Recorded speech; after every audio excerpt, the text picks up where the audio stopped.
अस्सलाम वालेकुम नाज़रीन, आज पाकिस्तान की 75वीं सालगिरह मनाई जा रही है। लेकिन इस 75वीं सालगिरह के ऊपर बहुत सी चीज़ें हैं जिनको हमें डिस्कस करना चाहिए कि हमारा माजी क्या था, हमसे क्या छुपाया गया, हमसे क्या कोताहियाँ हुई हैं, हमारे बच्चों को क्या नहीं पढ़ाया गया और हमें क्या करना चाहिए। हमारा माजी कोई शानदार माजी नहीं है। हम जब कहते हैं कि हमारे असलाफ ने बहुत कुर्बानियाँ दी, तो कुर्बानियाँ उन लोगों ने दी जो अपना घर बार छोड़ के अपने रिश्तेदारों को अपने सामने शहीद होता देख के इस वतन की खातिर उस पाकिस्तान के लिए आए जिसका ख्वाब उनको दिखाया गया था। कौन सा पाकिस्तान जी? वो पाकिस्तान जहाँ पे वो आज़ाद होंगे अपनी मस्जिदों में जाने के लिए, मंदिरों में जाने के लिए, गिरजाघरों में जाने के लिए। वो पाकिस्तान जहाँ पे हर पाकिस्तानी को एक जैसा मौका मैसर होगा तालीम का, मुलाजमत का, सियासत में हिस्सा लेने का, हुक्मरानी का ख्वाब देखने का। लेकिन ऐसा कुछ भी नहीं हुआ। हमारा ये पाकिस्तान जो है ना, ये नज़रिया ज़रूरत पे चल रहा है। आपके एक मुंतखब वज़ीर आज़म को दिन दिहाड़े कत्ल कर दिया जाता है। मैं लियाकत अली खान साहब की बात करूँ, आज तक पता नहीं चला। कायद आज़म की एम्बुलेंस बीच रास्ते में जो है ख़राब हो जाती, आज तक पता नहीं चला। कोई इन्वेस्टिगेशन नहीं हुई कि ऐसा क्यों हुआ। बानी पाकिस्तान से आके कुछ लीडरान जब ज़ियारत में मिलते हैं, उनके मिलने के बाद वो परेशान हो जाते हो, कहते हैं कि मेरी जेब में खोटे सिक्के। क्यों कहा उन्होंने, हमें नहीं पता चला।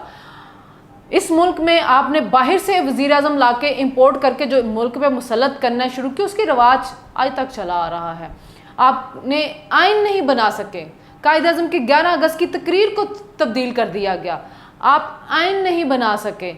1956 में जाके आपने आइन बनाया, 1958 में मुअत्तल कर दिया गया।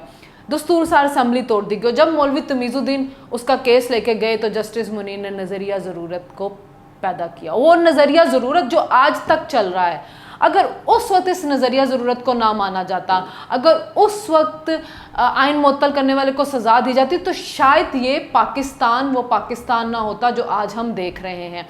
आपने बंगालियों के साथ क्या किया? आपने हर जगह पे उनकी हक तलफी की।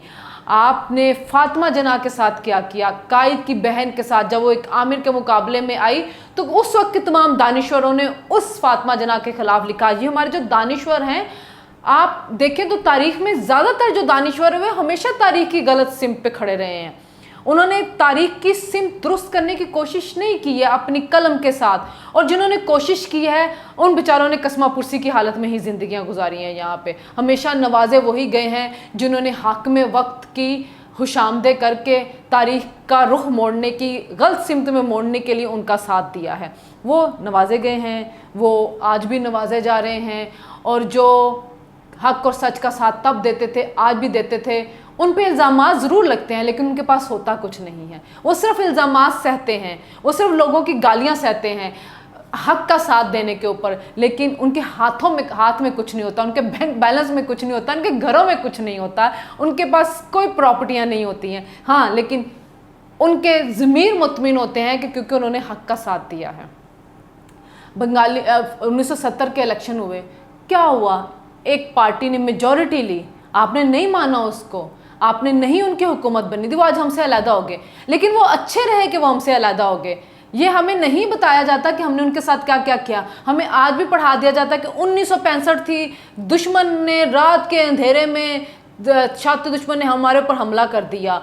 हमें ये बता दिया जाता है कि जब वो मास्को में जाके एग्रीमेंट हुआ था, उसमें पता नहीं अयूब खान ने क्या कर दिया था कि वो जो लाल बहादुर शास्त्री थे वो खुशी के साथ उनको दिल का दौरा पड़ गया। ऐसा कुछ नहीं होता। आपने इज़्ज़तें बचाई थी, आपने तब भी इज़्ज़तें बचाई थी, आपने कारगिल में भी इज़्ज़तें बचाई थी। कारगिल की भी हम बात करेंगे।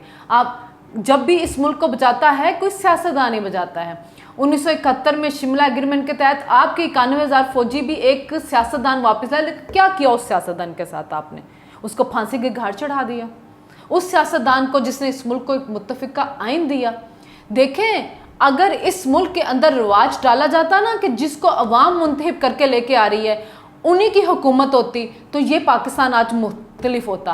आप अवाम को ये हक तो दें, आप अवाम को ये शऊर तो दें, आप अवाम को ही तत्हीर करने दें, आप अवाम को ही चुनने दें कि जो नहीं कारकर्दगी दिखाएगा, जो करप्ट होगा, चोर होगा या कुछ गलत करेगा तो वो खुद उसका मुहासबा करेंगे, वो उसको निकालेंगे, वो अगली दफ़ा नए लोग लाएंगे। इसी तरह डेमोक्रेसी परवान चढ़ती है, लेकिन चढ़ने नहीं दी गई इस मुल्क के अंदर। 10-10 साल के मार्शल लॉ लगाए गए। आज भी हम सियासतदानों को ब्लेम कर देते हैं और सारी बुराइयां उनके खाते में डाल देते हैं, लेकिन मार्शल लॉ लगा के कौन इस मुल्क को तबाह करता रहा है?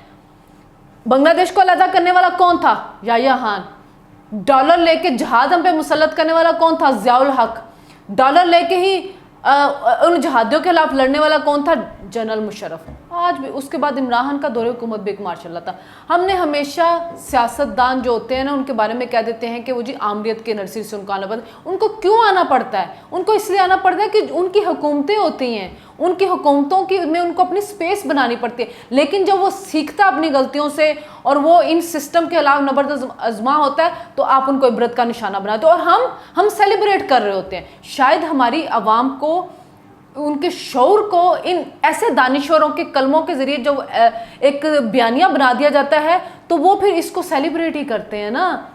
जब आपके शायर ऐसे होंगे, जब आपके लिखारी ऐसे होंगे, तो आपके कालम निगार ऐसे होंगे जो आपको उस हक में वक्त का एक बड़ा रोशन चेहरा दिखाएंगे, तो हम उस आमिर को सेलिब्रेट ही करेंगे। इस मुल्क के अंदर अगर फांसी ना दी जाती एक मुंतखब वज़ीर आज़म को, ये मुल्क बहुत मुख्तलिफ होता। अगर इस मुल्क के अंदर मोहतरमा बेनज़ीर दिन दिहाड़े शहीद ना होती, ये मुल्क मुख्तलिफ होता। अगर इस मुल्क के अंदर एक मुंतखब वज़ीर आज़म को जला वतन ना किया जाता, ये मुख्तलिफ होता। उसको ना अहल ना किया जाता बेटे से तनख्वाह लेने पर, यह मुल्क बहुत मुख्तलिफ होता।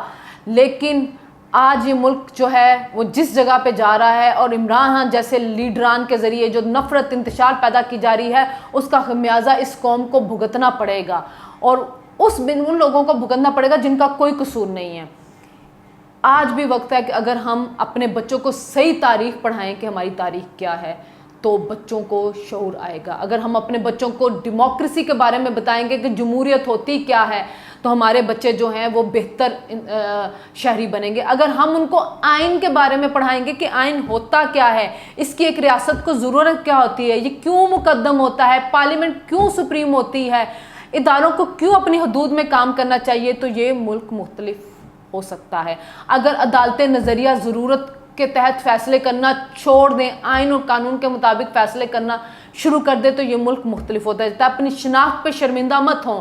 ये पाकिस्तान बड़ी कुर्बानियों से हमने हासिल किया। इस पाकिस्तान को हम एक अजीम मुल्क बना सकते हैं। अपनी ज़ुबान पे शर्मिंदा ना हो, अपने सियासी अफकार के ऊपर शर्मिंदा ना हो। अगर दुरुस्त सिमत पे तारीख के खड़े हैं, तो आप अपने आप को जो एक अकलियत आपके ऊपर सोशल मीडिया के ज़रिए या चंद राइटर या चंद शायरों के ज़रिए आपके ऊपर थोपी जा रहा है, उनका नज़रिया थोपा जा रहा है, और आपको शायद ये रियलाइज़ कराने की कोशिश की जा रही है कि नहीं नहीं आप तारीख की गलत सिम पे खड़े हैं, तो उससे घबराएं नहीं। खुद रिसर्च करें, खुद तहकीक करें, फेक खबरों के ऊपर मत चलें। जो आपको सोशल मीडिया के ज़रिए मिलता है, सिर्फ सोशल मीडिया को अपनी सोर्स ऑफ इंफॉर्मेशन मत समझे। खुदा के वास्ते सोशल मीडिया के ऊपर आने वाली हर चीज़ ठीक नहीं होती। किताबें पढ़ें, पाकिस्तानी राइटर्स की भी पढ़ें, जो बैरून मुल्क के जो राइटर्स हैं उन्होंने लिखी हुई उनको भी पढ़ें, लिटरेचर पढ़ें, ताकि आप अपने हाल को भी बेहतर कर सके और आने वाली नस्लों को भी बेहतर कर सके।